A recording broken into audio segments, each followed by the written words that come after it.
And you're tuning into the Black Fire Radio, and you're listening to Yes, Massive Wagwa. And you're on this Jamaican brother there. Usually on call the massive on the different continents. And you're tuning into the Pan-African Big Show with your host, none other than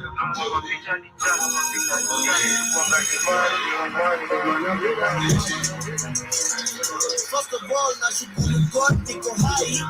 Yeah. Superstar ndo maana sikwangi outside. Yeah. In the business we can address people like. Yeah. In the kiss matapata mambo fulai. Na kubless unafurahi. Nothing else unadai. Na navigate the streets imeja mabeast na watani wai. Maisha marefu iko nice. I hope you find the kigai. I hope you find the kigai. Nishona nikoli oblam. Millionaire nalia ni buta. Nikakuwa high space enough. Kila mtu anataka something. Kila mtu anakuwaga hunting. Nongwa mapicha di chat. Ishi tukwanga demanding man ndo maana vela maziwa nipe familia na shamba na lima imejana watiaji watu wazima inafaa kuapia unakata somo na muka mjia niko kwa process ya kuchanuliwa unakata kusaidiwa unapata unaishiwa unasahauliwa usiharibu biashara sunajua vile kuenda tukizoeana maigo zugongana kila mtu anajipenda ataka unajipenda hatutaitoshana mimi najua vile kuenda tukizoeana na mimi hapa na kijana mimi hapa na shindana nishono nikolio bluff millionaire nalia ni kutafu nikakuwa high space enough kila mtu anataka something kila mtu anakuwaga hunting naomba mapicha di chat ishi tukwanga demanding man ndo maana vela ni hard work to your discipline na unarapalisha kupita na Twitter saliwa talani. Yes, good afternoon, family. Karibuni sana. I hope you guys are doing amazing. 22 minutes past the top of the hour. That's the time. Right here in the 254. I've missed you guys so much. Hope you're doing amazing. Hope you've had a beautiful, beautiful weekend. And of course, happy new month ahead of you guys. And of course, I'm wishing you guys a positive one. Nothing but blessings, nothing but happiness, good health, mental health, everything that you require, everything that you're actually requesting the universe to grant you, you receive, and it shall ask and it shall be granted, literally. But anyway, karibuni sana. My name is Joby. To those who are here for the first time via YouTube, on Twitter, everyone live with us on the radio station, everyone live with us on Spreaker, on Spotify, everyone those who get to catch the shows on Rumble, on Beach. Shout out to everyone also live with us on TikTok. I see Omanga. Big up to everyone also live with us that is on the show page. Karibuni sana once again to today's episode where we shall be focusing on the journalism in Africa and how I'll be sharing a video that I've shared before, which we didn't finish, and it was actually breaking down how a few journalists from mainstream medias actually left their job. That is because of the threat they were facing, how they discovered majority of the information they're feeding people, it's all lies, and it all goes back to the people who control, of course, our politicians, our puppets, and everything you want to talk about. So I'll be showing bits of that video, but majorly shall be focusing on something that happened in the 254 during this weekend.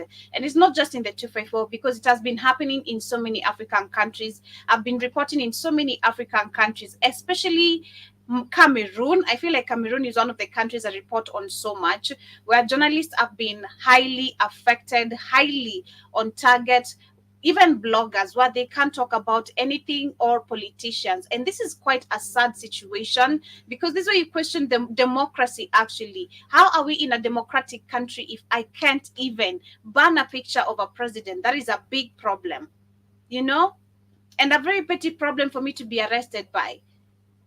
So we shall be talking about that because in the 254, we've had one of our bloggers from Mombasa who has been sodomized. And this was an order given by the governor of that county. And it is such a sad situation. The video is going viral. The country is going crazy. There's a national-wide demonstration being planned because of this, because politicians are being seen to be threatening people, despite the reshuffling of the cabinet secretary, despite the calling out of Ruto must go, who, of course, is a regime is being requested by majority of the citizens to step down. He has refused to. And you can see the people he has put in power, the kind of things they are actually doing. I mean, what kind? This is crazy, because the video is going viral. We'll be talking about that, majorly focusing on the freedom of speech in Africa. I've discussed about this, but I love talking about it because, especially all due to my career line and everything I talk about, it is quite highlighting, quite shocking to see the kind of a country we live in the continent, the kind of constitution, again, I said, that does control Africa, because I don't believe it's a law. As much as it's part of the law, it's a constitution, literally, that has been operating the whole of the African continent. So karibuni sana, that's our top discussion for the day. We shall also talk about where Haiti and the UN are discussing the extension of security mission mandate, that is for another year. I'll be sharing much more details about that. Burkina Faso calling out for foreign powers, which deliberately exacerbated are exacerbating sufferings, and that is to the Sahelians. I'll be talking about that as well as we go down to the article. And as we talk about national-wide demonstration, Nigeria is also planning for rallies as they call out on the cost of living, which is actually very extensive. That was last week. We talked about also Ghana. They went ahead and demonstrated about the illegal mining crisis that are in the country, the mismanagement of economy and funds, and everything that you can talk about, even lack of employment to the majority of the youths who are being forced to go outside as they die, all on their way to the offshores.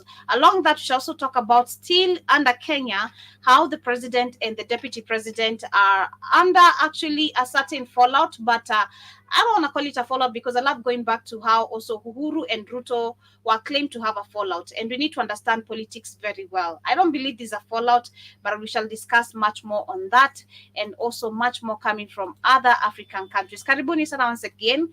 This is the Pan-African Bliss Show. Back to the music. That was Nyashinsky with a new jam, and it's called Bluff, Manze, from his new album. I don't know how many of you actually from TikTok. Let me know, you guys. Shout out to Yogi, shout out to the dog, shout out to William, shout out to James.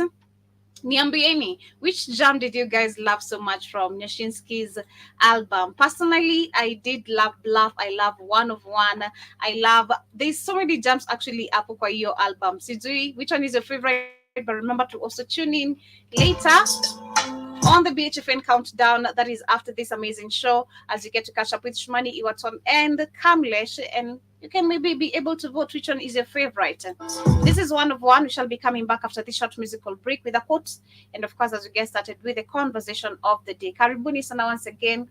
Let me know how you guys doing, and did you miss your girl right here? The bullshit, nakwanga hood rich, jaba inaletwa na toothpick. Pull up on a shanga, who's this? Pull up on a shanga, who's chilla. Dogi mze hazina new tricks. When I shanga waki feel sweet.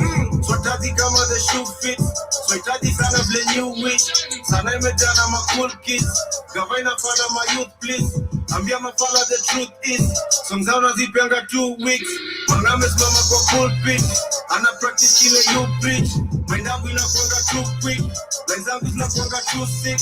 Maflono nanga ble move switch. Vipe kendo rapa new mix. Hakuna level sikai bitch. Hakuna jana the truth is.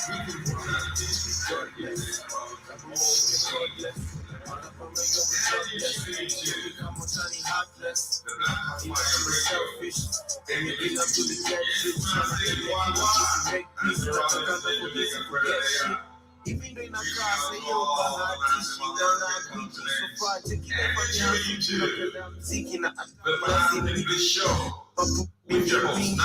bila stance na makiki na rantiki na sound pity. I am simply one of one. Even though in a class, yo, bahati unaona wiki so far kile fanya fiti unapenda muziki na hata ulazimishwi na mapost mingi bila stance na makiki na rantiki na sound fiti. I am simply one of one. It's so fulfilling.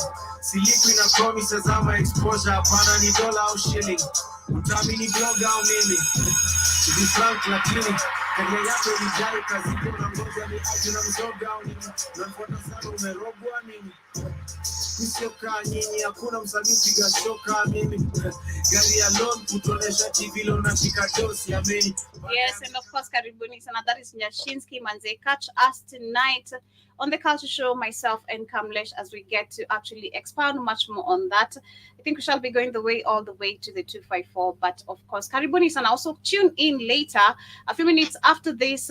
That is on the BHFN countdown, and you can vote which is your favorite jam. I'm not sure which category of music that the group or my fellow host shall be playing. And of course, just tune in on TikTok, on the radio, by ensuring you have our application on your phone, which is very, very important. Because one thing I love saying about the Black Fire Network application, it gives you the chance to actually listen as you do other things on your phone. You can just have the app, log in, you can listen to the radio part. If you have the time, you can go to the show page, and of course, check us out as we get to stream every amazing show. You can also go on the TV section for those who are on Amazon, those who have Amazon TV, those who have Roku TV. We are also there.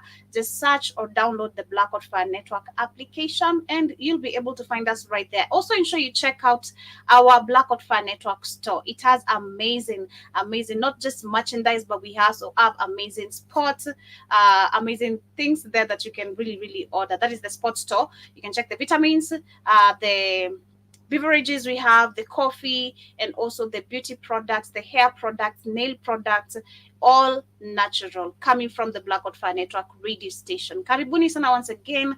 My name is Joby, in case you're here for the first time. As we get started, I want to start, of course, with what is happening in Haiti, where we had Kenya last week deploying the remaining 600 troops that were left or that were supposed to be actually transported to that particular country. And of course, remember, the mission is for them to stabilize peace, but we know that this is actually the opposite of it. And a few months ago, we had the UN, which came in and said that they don't want actually, they're looking for how they can return these troops back to their countries. But it's quite shocking to see that as they talk about that, we see more troops being added. Other countries like Jamaica, Benin are still offering to still send their troops, but the UN did offer to actually intervene. That was, I think, last week or 2 weeks ago. They offered to intervene in this mission. And Haiti has been one of the countries, I read the article, if you check one of the shows, has experienced the brutality of the UN peacekeepers. Number one, where they have actually raped not only just children, girls, but also male children, also male adults who are in hunger or those who are in starvation, and faced majority of also sodomization. And it's quite crazy to see that these are talk, and because we don't control and we don't have power enough to call out these kind of agencies, until the continent of Africa itself, the African leaders, the power itself is claimed, we're going to keep on having this back and forth debates. But they're saying that the UN Security Council voted anonymously, that was yesterday, to extend the mandate of the Kenya-led multinational force helping to tackle gang violence in Haiti after the brushing off a call from Haiti to start talks on transforming into a UN peacekeeping mission. Like I said, according to the final draft obtained by the Associated Press, China and Russia succeeded in eliminating the paragraph in the resolution that acknowledged the call by the president of Haiti, Transitional President Council at the UN General Assembly to start a discussion on moving to a UN peacekeeping force. Last Thursday, a call by the Edgar Lebanic was the first public announcement of the support by a government official since the United States proposed a UN peacekeeping mission in early September as a way to secure more resources for the Kenya-led mission Haiti. Resources. More of stealing of natural resources they mean. Nearly 400 Kenyan officers are now in Haiti, joined by nearly 24 police officers and soldiers from Jamaica, and the officers fall significantly short of the 2,500 pledged by the various countries, including Chad, Benin, Bangladesh, and Barbados. For the mission, it also seriously short it is also seriously short of funding. The U.S. ambassador, that is Linda Thomas, which I'll be sharing the video as she talks, told the Security Council that the 15-0 vote sends a strong message to the response of Haiti. The world is standing with you, which is not, because they don't even want the world being involved in this. And this is what we're talking even about now, the bloggers, the journalists, because the journalists are reporting nothing but lies. These are mainstream controlled media. So you're talking nothing but just lies. They're not concerned about Haiti. If they were concerned about Haiti, the UN should not actually be coming back to that country, number one. You've committed literally crimes in this country. Why are you going back? Is there any justice that has been prevailed to the families, the children that face this kind of animosity? Of course not. So it is so sad to see that actually Africa, until we reclaim our power, until we start having African countries being led by white people, because that's another problem that actually it is facing. You can see majority of the leaders, even those who have withdrawn, they are all white. But this is a country, despite being invaded, that is supposed to be fully of black people. A renewed mandate for the police mission in Haiti. The Kenya-led force will now stay in the Caribbean country until October 2nd, 2025. The Haitian government and Washington had pushed for the mandate to change to a UN peacekeeping mission. It is clear that the mission in its current form still faces serious limitations. The financial and material support that the mission greatly needs remains insufficient. The only thing, the financial and material support they're talking about is the guns, material support. How they can actually be able to extract more resources.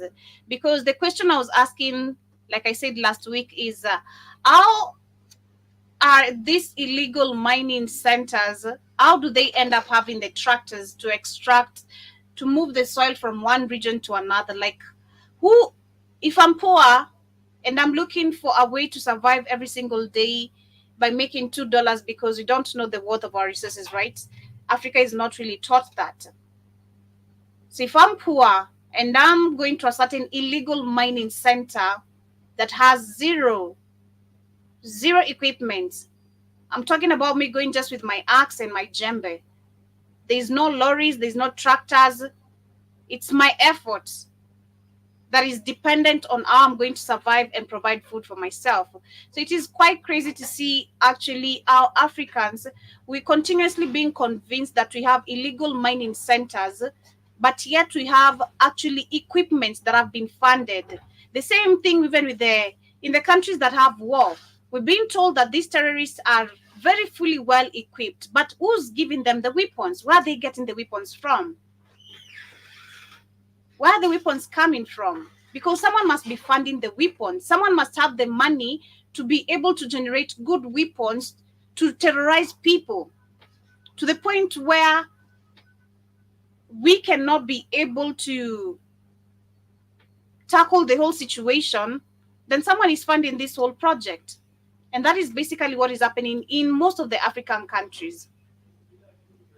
So until we learn again how to claim back power, until we have leaders who are really powerful, Burkina Faso type of thing, getting rid of all these agencies, number one, all this organization, understanding that they have never helped us, then that is the only way we move. Because as we move on, shout out to Sister Stinovia, Karibu sana, hope you're doing great. Hope your weekend was fantastic and happy new month ahead of you. I'm wishing you a blessed one and a peaceful one, full of mental health and everything you need. Burkina Faso is calling out for foreign powers who have deliberately exacerbated suffering, if I'm pronouncing that correctly. But let me share more, please. Burkina Faso's Minister of Foreign Affairs addressed Monday the UN General Assembly's high-level debate in New York as his country fights terror groups Karamoko Jean-Marie Traoré said nearly 70% of the territory was now under control, up from 40% in 2022. The popular support and enthusiasm sparked by the creation of the Alliance of Sahel States can be partly explained by the failure and incapacity of sub-regional institutions and mechanisms to respond to the security concerns of our populations, which are legitimate. The creation of the alliance has been life-saving, and it will be our salvation. Its primary aim is to protect the populations of the Sahel who have suffered from the security and humanitarian crises, and against whom deadly measures were deliberately enforced to further exacerbate their suffering. Traoré notably called out Ukraine's alleged support of terrorists in the Sahel. Yeah, so basically that is what is happening. I don't know if that lady is always an AI reading, or I don't know what's always going on, but Burkina Faso, of course, and the Alliance Sahel State itself, they have boldly come out and spoken about how these foreign powers have not been of help. When you talk about the African Union, I love the fact they call the African Union, which majority of even these African coons are so scared to talk about, you know? And this is why when we have journalists, real journalists talking about this, they're now being sodomized. They're being killed. They're being tortured. Their families are being threatened. Because when you can't talk about the truth, about the facts behind how countries are working with these organizations, you are a threat to the power, to this fake power, actually, not to the power, because this is a fake power that we have in Africa. And even in majority of the countries, even outside Africa, because majority of the people that are presidents, all presidents in the world are puppets. You can tell me otherwise, but all presidents globally, they're all puppets. We have the top power that everyone globally that follows the orders from, starting from health to finances to school to religion and everything. But yeah, we had the Alliance Sahel State itself, which boldly came out and spoke about the African Union, the UN, the EU, spoke about talk about France, so many countries, and so many of these foreign powers, their impact, which is very negative in Africa. But we've not seen any other African countries do the same or back in the same words that the three African democratic countries have said: Mali, Niger, and Burkina Faso. So let me just read the article of what it was saying. Burkina Faso Minister of Foreign Affairs addressed, that was yesterday, the UN General Assembly high-level debate in New York as his country still fights a terrorist group in the northern east. He said nearly 70% of the territory was now under control from 40% in 2022. Foreign Minister Traoré also called out what he termed as propaganda against Burkinabe defense forces, of course, because we've been seeing consistently they have been trying to put fake images and information about Burkina Faso, Niger, and Mali since the juntas took power, which has been very effective positively in their countries, because people are getting employed. The terrorists, you can see, as much as Keith was telling me on Friday, or can't remember, that they have been able to increase the equipment. They have drones now to also see how the juntas or the defense forces are moving. They also he highlighted that the professionalism and the stellar conduct of the country's defense and security forces that is demonstrated through their participation in peacekeeping operation, and recognize it time and time again at this very podium. The ongoing training and the examination of our defense forces and volunteers in international humanitarian law guarantee that our professional conduct is unimputable and is respecting the human rights. Exactly. Unlike the UN, unlike the AU, and all these fake other organizations. So shout out to Burkina Faso. That is one thing I'm going to give it to them. I love the fact, even when you go to this meeting, still you stand with your agenda. Like, I still stick with the agenda. I mean business, and that is what I mean. We mean standing with human rights, not fake human rights. Because I remember sometime, I think it was this year, when I discovered literally majority of the human rights we have in Africa are so fake. They're all just funded non-organizations that are in Africa to act like they care, but they don't. They're all here to give reports back. Because I was just reading an article right here that was talking about how the UN is giving us the amount of money that is being stolen from Congo yearly due to resources. And I'm like, you're the same people who are actually controlling that region, the same UN that is actually demanding and seeking a way to go back to Haiti. So it's such a dirty game. And Africans, slowly we are understanding what is happening. Slowly. I hope these back and forth demonstrations that I see Africans having, calling for better leadership, everything better, is really going to take us somewhere. Because as we move on, Nigeria is going to see new rallies. That is tomorrow, with citizens protesting against a cost of living crisis named Fearless October 1st. The demonstrations have been, actually that is today, sorry, not tomorrow. That was because I was not in yesterday, so I think today is on a Monday. Sorry about that. But yeah, they're saying that named the Fearless October 1st, which is today, the demonstrations are being timed to coincide with Nigeria's 64th independence anniversary, which falls on Tuesday, October 1st. 64th independence, but the country is in the poorest shit. The country is the most dependable country on other foreign powers than you can ever think of. Nigeria is the most richest country, the most populated country that actually should. Someone said Nigeria should be looking like Dubai.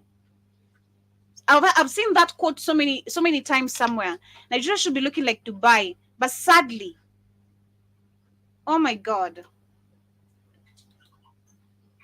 I feel for those people. As much as Kenya is also not in the best situation, but Nigeria is really messed up. But they're also saying organizers told the local media that rallies will take place in the capital of Abuja, the port city of Lagos, and in provincial capital across the West African country. Similar demonstrations rocked Nigeria, that is in July and August this year, with protesters demanding the reinstatement of a fuel subsidy and the end of government corruption. About 24 people were killed in a crackdown by security forces, and according to the activists. And on his first day in office, Bola Tinubu promised to end decades of long fuel subsidies that had helped keep prices down. His government also twice devalued the currency, causing the prices to just about everything to jump. In an address of the nation, Tinubu defended his policies, but made no concession to the protesters. Well, that is what they do every single time, because the same thing is also happening in Kenya. But let me share the images of what is happening currently in Nigeria, as you get to hear much more of that. Let's see. Nigeria could see new rallies on Tuesday. And as always, they always have their police officers always ready, set outside to,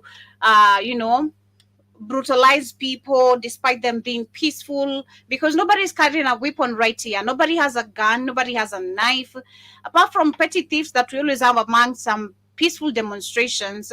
Nobody has anything literally on anyone. So it's crazy to see this. It's crazy to see our African leaders are so scared to talk about. Just come boldly as men, address your people, tell them 1, 2, 3 things are going on, but you're gonna work it out and mean actions. But because they're so scared, they won't. They will not be able to do so. Let's hear more. The currency causing prices of just about everything to jump. Yeah, so of course, and that this has been in majority of African countries, and globally we know that the prices of things are skyrocketing. I'll be sharing videos tomorrow on the Africa Today show of some of the things I saw Bill Gates talking about. Of course, with the mass starvation that is coming, it's crazy. Be careful of what you're buying. Be careful of what you're eating. That starts with myself, because yesterday I was not able to report in because I was not really feeling okay. I was really messed up, really messed up. But be careful of what you're eating. I also saw something that is just to create an awareness. I don't know how we can deal with that, but also the tomatoes, the avocados, the onions, majority tomatoes, avocados. Check the fruits you're eating, because right now with the lab rats they have, and majority of the animals they're coming up with, they're spreading them also on farms, and they are actually injecting. Because I saw one of the videos that actually a snake that was going attacking the tomatoes, and I was like, this is really dangerous. We're eating poisoned tomatoes, venomed fruits. So be careful of what you're eating. I don't know how we can deal with that. Having venomed, poisoned fruits. As much as they're doing it, with the sprays and everything, the fertilizer, it's crazy, it's messed up. But anyway, as we move on to the main conversation of the day, we want to talk about the deputy president as we get into the freedom of speech in Africa, and our journalists are being threatened. They've been facing threats. This is not the first time. It's been many reports have actually presented here of from many African countries, people suffering, bloggers suffering, going through it because they said something against a leader, a politician, or something. So currently what is happening in Kenya, we can see there is the same thing that we saw Ruto and Uhuru Kenyatta do, acting like they had a fallout, they had issues and all that. The same thing is happening with the current regime. They're saying that the Kenya's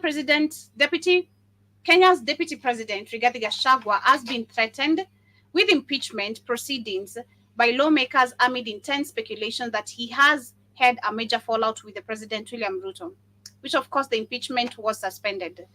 The president's allies in parliament have accused Gachagua of undermining the government, prompting ethnical divisive politics, having a role in fueling the deadly protests that rocked the country in June, and of being involved in corruption. The power struggle has led to the concerns of instability at the heart of government at a time when Kenya is on the throes of deep economic and financial crisis. Ruto chose Gachagua as his running mate in 2022 election when he defeated the former Prime Minister Raila Odinga in a bitterly contested election. Gachagua comes from the vote-rich Mount Kenya region and helped marshal support for Ruto, but with the members of Odinga party joining the government after the youth-led protest that forced Ruto to back down from increasing taxes, the political dynamics have changed, and the deputy president looks increasingly isolated. Which is currently, we can say it's kind of true, but But they're saying, legislators say that they are preparing for a motion in parliament calling for impeachment proceeding to be instituted against him. He says, this is one of the majority leader. I have already appended my signature to it, and the allies to the deputy president have launched several attempts in high courts to prevent the motion from being tabled, but have failed. While it was suspended, the impeachment was suspended during the weekend, to cut the long story short. But with all this drama going on, because they're trying to say that the deputy president is the only corrupt person here, he's not. So is the president, so is the opposition leader, so are those MPs actually, so are these judges, because they're there in favor of the president and in favor of majority of those in power. So this is all just to confuse people from the reality of majority of the things going on. We have the NHIF, NSHF whole thing going on, and the president was being questioned. That was, I think, yesterday. What is this all about? A lot of things are going on in the country, but they can't even give us clear answers. So let me share this as we go. Connect the dots kindly from how this leadership is just working. And now when people talk about it, when journalists come talk about what is really, really happening, they're being squeezed to the balls. They're being sodomized. And this is just crazy and shitty. And it needs national-wide demonstration. So that was last week. We saw the government telling and alerting Kenyans to be ready. That from 1st of October, with immediate effect, they're going to change their cards from the NHIF to SHIF, if I'm not wrong. Exactly. So we had the health cabinet secretary, Deborah Baraza, who was unable to explain what the SHIF and how Kenyans in the formal sector will be able to pay for new health fund, which will officially be launched today, of course, by the government, and it will be similar as the Hustler Fund. That is what she says. Majority of the people today cannot even be able to pay that similar, the Hustler Fund back. I remember there's this politician, I can't remember his name, but one of the cabinet secretaries said, we can't trace the people who actually came to take the loan, the Hustler Fund loan, because majority of the people went for this loan actually trying to look for a way out to buy for unga for a day, skuma wiki for a day, or a diaper for a baby, or some medical covers. These people did not take the Hustler Fund for capitalization of any business like Ruto had promised, because that was what he said for the Hustler Fund is going to be about. You're going to get a certain loan of amount of money that can be able to help you capitalize yourself, entrepreneur you. But none of this has happened. So now bloggers are talking about it. Journalists are calling this coon out. And now they're squeezing people on the balls. We won't accept this. I'm a journalist myself. That video made me feel, I felt like that was my brother. We're calling out on this nonsensical of these people who do not understand why they are in power, why they're supposed to be working. But no, they've decided Africans will have to remain silent. Like our older generations, we have to maintain, we have to actually be silent like water on a tank somewhere. Never be discovered if you are drinkable or not. Insane. That is what we envision, that every month they will be able to deduct from what you're getting. So it will be almost similar to the people who are employed. Now, the means testing... Where are you deducting from?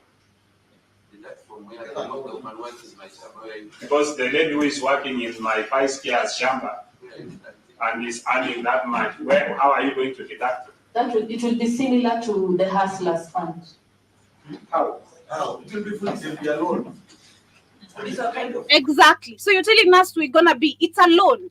Like, what is this? This is just bullshit. And I think this is one of the conversations we're going to have today on the Black Kings frequency, because something is just not making sense to me. We need to be majority of us for me to maybe understand this. What do you mean you're loaning? What are you loaning me?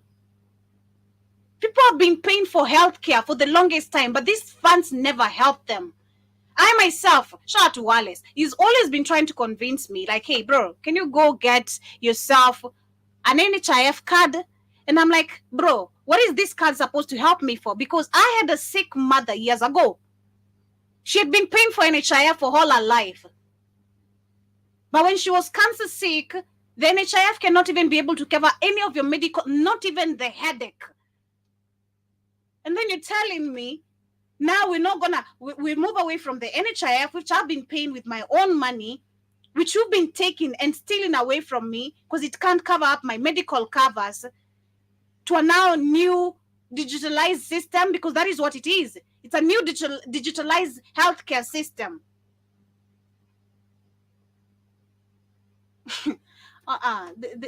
This is just so crazy. So, one, I think if you're following up, if we're there till up to there, from the deputy president having all these issues with the president that are being claimed to be issues, which is some drama to keep people away focused from what the reality, like number one, what I'm sharing, because this is very alarming.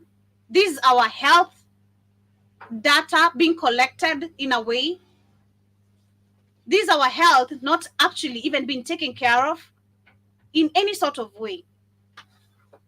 And there's further, if there's further words to explain it, you feel free to put it down in the comment section. Because globally, I believe it's actually Black people. They've been paying for healthcare, but it has never covered for even a goddamn headache. I've never seen anyone who has said they've benefited from a healthcare card. Personally, I've never seen anyone. We have to go all the way to India and spend billions of money still enriching the same people who are keeping us in the same position. Now, we have bloggers, we have journalists who are talking about this. I want to share this video I've shared before. I didn't share all of it. He was not allowed to question the president or to question the people in power. And for him as a journalist, that's when it rose an alarm to him. What is he doing as a journalist if he can't question some of the things going or taking place in our system? So I'm going to start from there where I left last time. If any of you is going to pick from here, I shared this video some time back, so I don't want to start from the beginning just to save time. He talks about how the mainstream media not only lies about our health, and I think this was during the pandemic. As much as the video comes from Al Jazeera, it has some few facts on it. This was a Kenyan journalist. I remember growing up seeing this guy, but he disappeared from our screens. I never knew why. I go back to majority of the records, majority of the presentations. Again, I'll say I've had here journalists from Cameroon, journalists from Kenya, journalists from South Africa, journalists from Nigeria, bloggers end up being tortured, disappear because of trying to call out this system and poor leadership or trying to talk anything against these leaders. Because who are you? That is what they ask you.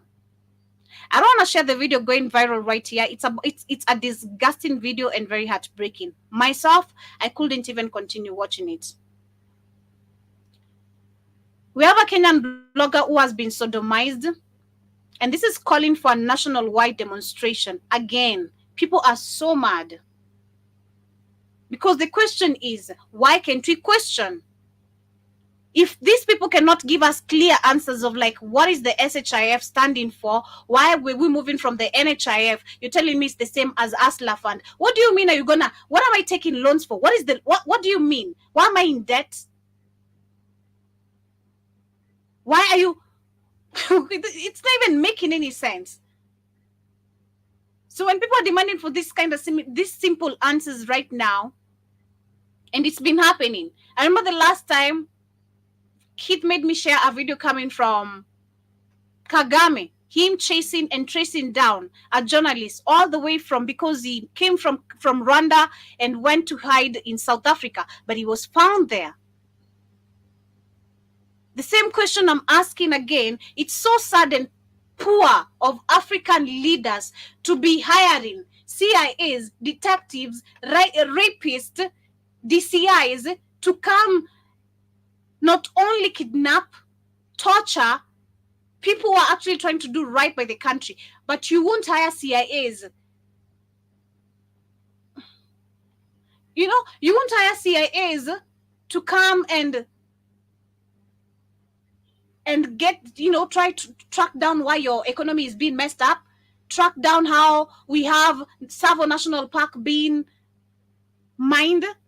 You won't track down how our mineral resources have not been profiting us. You won't track down. You won't even audit anything. What do you mean? That's something that never makes sense to me as a journalist. as a reporter, how our leaders have failed. They have the time to hire rapists, gangs, everything you want to call, on innocent people, but never on the top to check the politicians who are not doing right. We have a record of so many governors from Kenya itself, just alone. And I'm certain if you dig every African country, they're facing the same similar situations. We have literally so many governors from previous regimes who have escaped with the same similar situations of ensuring bloggers won't talk, journalists are silenced. If you want, you're going to lose your job. Until when will this continue? Freedom of speech itakuwa inanyimwa mpaka lini? That's my question. Let me share this very quickly as we get to continue. And my boss's boss clearly told me, don't challenge the presidency. The fact that I, as a journalist, was told that you can go this far and no further in a company that was supposed to uphold the values of public interest, that didn't sit well with me. And that's where my colleagues and I decided to found Africa Uncensored and step out. You heard he can't question the president. Let me start it again. An investigative report about the 2013 general election, and my boss's boss clearly told me, don't challenge the presidency. The fact that I, as a journalist, was told that you can go this far and no further in a company that was supposed to uphold the values of public interest, that didn't sit well with me. And that's the narrative we're fed, sadly. That's just the narrative we're fed. Like he's explaining it just in a different way. That's the narrative Africans were fed. The mainstream media, whatever it reports, that's what we should be satisfied with. But things are not working. What do you mean you launched a project? Where's the project? Because we see ribbons and just access. Where is the project? Where are the projects? That's the question. We can't be seeing ribbons being cut every single time. People appearing, clapping hands, video, and mainstream media taking videos and cameras to prove nothing, zero of a point.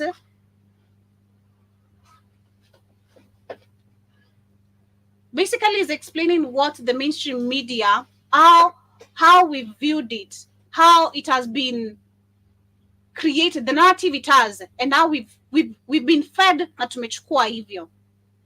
And this is why when they see now us questioning the mainstream media our own way, they're getting mad.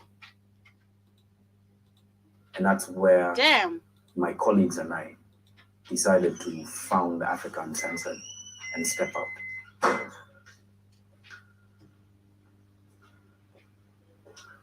Two years ago, I received an email, and the person on the other end told me that they had a very interesting data set that would give me an understanding of how corruption really works in public finance management.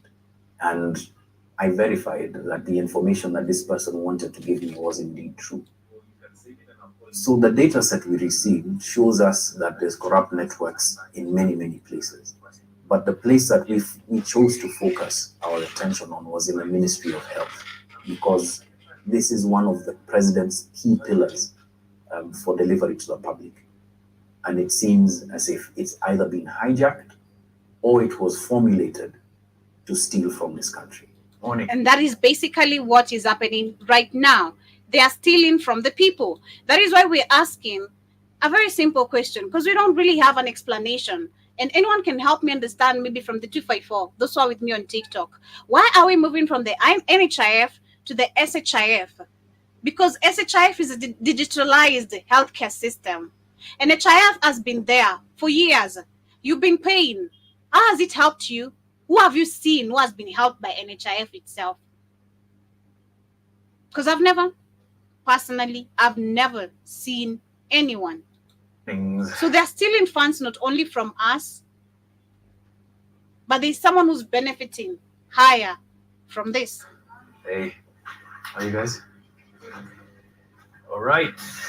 Purity, now under wealth managers who are looking at people who are now managing this wealth that seems to be that seems to be lost corruptly, and the connections that has to these 263 companies. So now, Joy, in terms of impact, the line of questions. Our investigation started on news that we questioned. At the time, we didn't think that it was fake news. But as we've investigated, it's become very clear that certain aspects of what the government was saying. Okay, just a minute. I don't know what happened to my screen. Can you guys see my screen? Let me know. I bet so. Okay. Regarding the medical equipment leasing scheme are indeed fake news.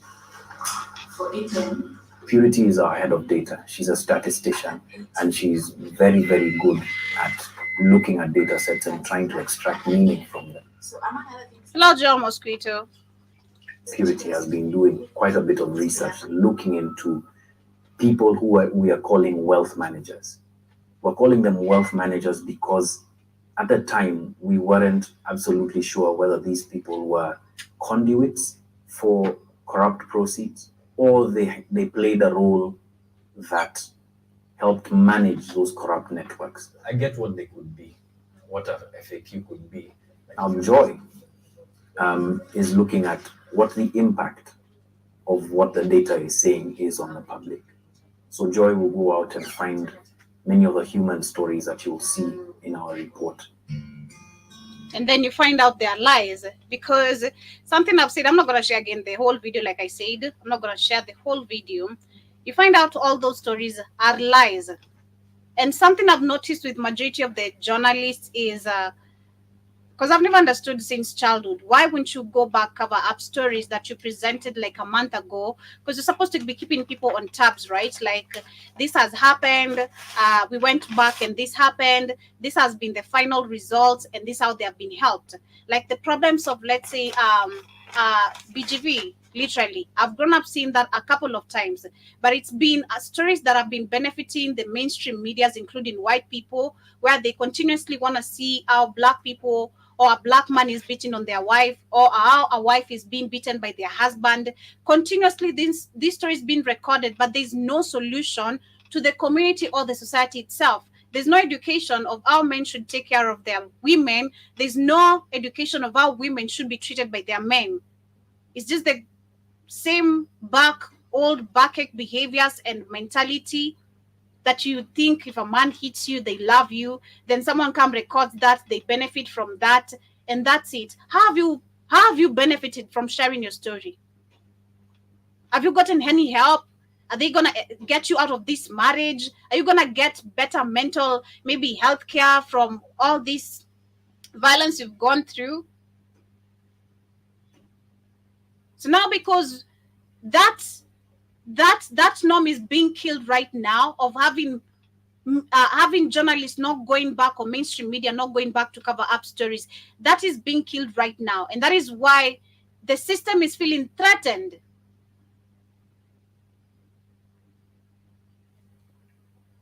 Because what the heck is this? Let me share this. This is just so sad. This is so sad. And then I want to check on statistics, or the percentage of journalists. How many of them face threats yearly, or which country has the highest rate of bloggers, journalists being threatened? Anyway, this is what happened during the weekend, where we had one of the journalists, bloggers from Mombasa, who was sodomized. And this was an order being given by the governor of the county. Apparently, personally, I saw the story going viral until I saw the video today in the morning, and I couldn't even watch the video. For your own sake, I'm not going to share the video. For your own sanity, I'm not going to share the video because it is so sad. Number one, I saw that, I pictured that as my brother. Number one, I pictured myself as a mother, thinking if that could be my child. Like, it is so crazy. But listen to this. That Mombasa Governor Abdulsamad Sharif has been summoned to record statement of a alleged abduction and sodomy of a Mombasa-based blogger. This as Mombasa County Executive Committee member for Lands and Urban Planning Hussein Mohammed, who was arrested on Sunday in connection with the sexual assault, recorded a statement but was released after obtaining anticipatory bail. And as Francis Talaki now reports, human rights groups have condemned the incident and called for justice for the blogger. For the last 24 hours, Mohammed Hussein, Mombasa County Executive Member for Lands and Urban Planning, has been in police custody after his arrest at a city restaurant on Sunday. Mohammed, popularly known as Amado, the man considered the right-hand man of Governor Abdul Samad Sharif Nasir, recorded statement, but was released after his legal team obtained anticipatory bail. The orders issued by Mombasa High Court Judge Wendy Michemi, barring police alongside the Director of Public Prosecution from arresting Mohammed until a petition challenging his arrest and prosecution is heard and determined. This follows his arrest over claims of aiding, abduction, and facilitating the gang raping of a Mombasa blogger 3 weeks ago. For both me and my family. Breaking his silence over the matter, Mombasa governor confirmed that he had received a summon from police to record a statement over the sexual assault incident. Mamangu aliyenizaa kwanza aliandikiwa summons afike. Of course, they come with a sympathetic voice for you to feel pity for them because, number one, they come with the religious attires to make you feel like that they are holier than thou. They can never do anything like this. You know? This is just so sad. The video is just so devastating. It's crazy. But sadly, that is what majority of the African true journalists, bloggers who are talking about the facts, what they're going through. And for me, I'll talk about it because understanding what I report, understanding the line of career I am in, the reports I give you daily, understanding what I understand, that's a threat. Like it says, we are a threat to the majority. I walk very conscious personally. Even at my house, I'm going to get in and I always have a knife hidden somewhere. Like, yo, you never know. You never know. You know? I walk knowing literally who I am, where I am, what I do, what I report. So it's quite alarming to someone like me and to the rest of those people who are talking the truth literally, to see where we are, the kind of space, the kind of, and it is okay, you know, it is what is to be expected because nobody said it's gonna be easy. When you talk about the truth, it's gonna come with effects. But how many of us are really ready to stand for that boldly? Because until Africans realize what's real, what are lies, then we're gonna still have majority of our bloggers being raped. We're gonna have our journalists being killed. We're gonna have journalists disappearing. We're gonna have them being, burnt with acid, because that also happened to a Meru blogger some time back. They burnt him with acid. He was found dead. Until when are we gonna see this kind of issues going on? So personally, I'm really high in support of the national-wide demonstration that I see going on, being planned, because during the demonstration still, we saw journalists being harassed by police brutally. And these are journalists who have actually press cards, but they were not being given freedom to record anything going on. And this is why we have the mainstream media, the CNN presenters, such kind, who are showing nothing but just police brutality, not the peaceful demonstration.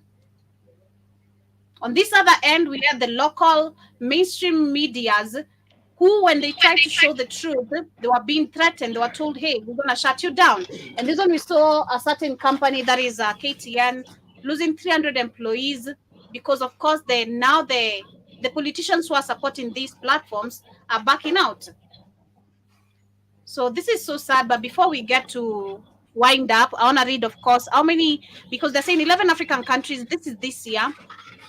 11 journalists have been killed in 9 months on African continent. But I believe it's not actually 11. Like I said, Cameroon has the one amongst the highest recorded, and I've reported one amongst the highest reports of journalists disappearing every single time. But before we move on, we have Keith in the building as well. Karibu sana, Mr. Black of Fire. Yes, Auntie Sana. Wow, you're just waking up. Karibu, how you doing? Look at my ass back up. Man. And I argue with Iratan and Shamani, let them know not to get. Cause I had to let them know not to get sodomized. Shit. Hey man, that it's rough, man. That's crazy. Cause man, the video is so crazy, kid. The video is in that situation. I don't know. You can't even help yourself. This is not even the joke you were making the other day. You are on an island. You're stuck. What you gonna do? People are. You have your hands cuffed. They're pinning you down on the ground. Yeah, because that happened in Mombasa. So what? Because you're supposed to live in a democracy. So you criticize the governor, which is your right to do because they work for you. See, the joke is that Africans, I told Airtime, all Africans have become your cowards. So that's why he thought he could do it. Until you start, I hate to say it, get aggressive like Americans, knock somebody in the motherfucking mouth. No, you're not to be sodomized. So okay, they sodomize you. What's your response to it now? They left you alive. Okay, cool. Because they expect you not. See, what you should do. This is only being a human and common sense. Okay, you want to sodomize me? You better. This is when you need to have friends. Because now that you sodomize me, it's on and popping. Because I'm gonna find you, and you getting fucked up. So you're gonna have to play. Africans gonna have to learn to play tick for tat. Africans always allow people to fuck them up and don't do nothing, treat them like shit. Because the only reason why the government, these people, these puppets are allowed to do it, because you've allowed it. You've allowed it to do it. You've allowed these people to do this shit and think it's normal to have goons and all this, and no one has any. There's no accountability, Joby. Because Africans always live in fear and cowardice. Listen, okay, now I'm really fucked up. You didn't sodomize now. I'm already fucked up in the head. I got nothing to lose. But I'd be damned if you're going to walk the streets freely. I'd be damned. You done now given, to me, you done given all your rights to live. To me, that's who I am. You're not going to, I'm leaving this planet or you are now. See, being scared all the time, being a coward, just gets you more cowardice. Fuck being scared. Okay, all right. So Africans, as Demore said on the Saturday show, which is really good. Demore had a really good show Saturday. Really good to too bad I didn't wake up in time. I called a coward dies 1,000 deaths. That's what Africans have been dying, 1,000 deaths. A hero only dies once. Cowards die over and over and over again because they keep getting smacked in the mouth over and over and over again because you're a coward. Heroes only die once. So even your leaders know that they coward. They made Africans such cowards that they can even do this kind of crazy shit. You mean the governor don't know he lives in a democracy and what he did was illegal? He knows it. He don't care. They don't believe. They know most of Africans have been kept stupid and cowards. It's crazy. How can you have goons come rape me for my opinion? That's my right. That's my right to say what I want to say. Sure. I have freedom of speech in Kenya. So why am I being raped? So let me read this article very quickly as I wind up. You woke up late, but thank you so much for tuning in. They're saying the African Freedom of Expression Exchange believe the culture of impunity is thriving because of various African government silence on crimes against journalists, coupled with lack of thorough investigations. For the past 273 days, just a minute. They're never going to investigate themselves, Joby. I'm not investigating me. I'm the one doing it. So of course it's not gonna be an investigation. I'm not gonna investigate. I know the crimes I'm committing. Governments are never gonna, when the government says it's investigating itself, it's a scam. I'm not gonna investigate me. I'm the one doing it. I'm not gonna get a right. I'm not gonna be a honest investigation. And that's why you see it all. That's why you see this, not just Kenya. It's all throughout Black Africa. Yeah, so let me read Because it to you what it says. Right. So the same for the past 273 days span of January, September 2021, 11 journalists have been killed across sub-Saharan Africa in auge of repression that has source for other acts of violence, violation against the press of freedom. Aside from the killings of journalists, there have also been incidents of physical attacks, illegal arrests, and detentions, including legal harassment and persecutions of journalists. These assaults were perpetrated by unknown individuals and terrorists and security forces across 8 countries in sub-Saharan Africa. Also in countries confronted with insurgency, the safety of journalists has been highly at risk as a result of threats posed by terrorists and state of security. And in West Africa region, Nigeria, Burkina Faso have made the headlines regarding the killings of journalists. A local journalist head to foreign journalists representatively. According to the less publicity, the equally disturbing. Let me read that again. According to the less publicity but equal disturbing was the killing in the evening, August 23rd, 2021, in Ghana, in the line of duty, a British journalist, now a British, we're caring about Africa. In Africa, it's so many. I'm not going to even continue reading this one, but it's been so many tortures, attacks, abductions, threats. Yeah, that's because Africa's corrupt. Oh, Black Africa, it was called Sub-Saharan Africa. I just call it Black Africa because all of Africa should have been black. I'm not talking about they were talking about not the Arab African countries, but Sub-Saharan Africa. It's all corrupt because all of them were fiefdoms. So you reporting on fiefdoms get you killed. You're screaming democracy. There are no democracies in Africa except the 3 you got now. Even Torre and Niger and Mali. That's it. You have a scam. White people like to give you a scam of democracy. Oh, we got to put these leaders back in for democracy, bro. The thing is that Africans are supposed to be stupid because that allows other people to steal from. Like I told Iraton, I said, Iraton, how are Africans the most poorest? Africans are not all poor. Iraton, let's have an honest conversation. Let's not get to talking stupid. You live in the richest continent, Africans are the poorest on the planet. How's that possible? Because you're meant to be that way. That's why you can't have real journalism. That's why you can't say, hey, these leaders are not doing anything for you. When you say that, they come and what? Sodomize you, come disappear you, come kill you. Because you're not supposed, it's dangerous when you're waking up the other Africans. Because this is another truth. Most Africans are stupid. That's not me being angry. I have an honest conversation. They're not stupid by their own fault. That's on purpose. So my job is to make sure you stay stupid. You're the wealth of the planet. You were wealthy once you had control of Africa. Now, if you don't get control of Africa, you're impoverished. So my job is to make sure you don't never have control of the continent. That's why journalists are in threat. True. But as we wind up, Sinovia was saying earlier, we have to stop caring. If the government care or not, do our own thing. We have to take control of our destiny. True. She also says Nigeria should be the leader of the world. I agree. Sinovia also says every African family needs to have their own garden with vegetable and fruit growing on their own properties. Yeah, it's crazy. We'll expound on that discussion tomorrow on the Africa Today show as I get to share that video because it was kind of crazy.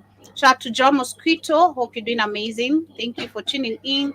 You says, oh, it's you, Joby. You're back. We heard you got food poisoning from eating your own cooking. God damn. Not my own cooking. I wouldn't poison myself. It's just something I bought outside. And I didn't expect it to do me that because I'd eaten before. But nobody said your own cooking. Your mosquito lying ass. You said you ate Noma Choma and the meat was probably bad and had something. See, Seto, being an African, Seto was about to cry when we told Toby was sick. He was all shaking. Listen. You can't have all you shaking up because Joby sick said them. God damn. What? Why? Yeah, we was on show with Seth. I said Joby's sick. She got small case of food poisoning. He's all shaking the fuck up. God damn, calm down. God damn.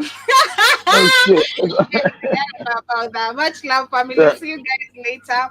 Thank you so so much for tuning in. we were talking about Noma Choma, exactly the Noma Choma stuff. He said, yes, Noma Choma's all kind of meat Keith in Uganda. I don't eat the pork. I said, oh, so you know not to eat pork, Seto, but you eat grasshoppers? How'd that work? How's that Crazy. work? It's crazy. Peace, family. See you guys later on the Black Kings frequency. Thank you so much for tuning in. Much love. Hey, when we have my goddamn meeting, Joe, I was supposed to have a meeting today, but I knew you got in late. I was up. I I fell think back to late sleep. after the Black Kings frequency, maybe. All right. It's gonna be something brief, right? Not something long, right? No, it's gonna be long because some things that gotta work out. No, not gonna be a short meeting. Some things I'm changing some things. We'll just do I do it for when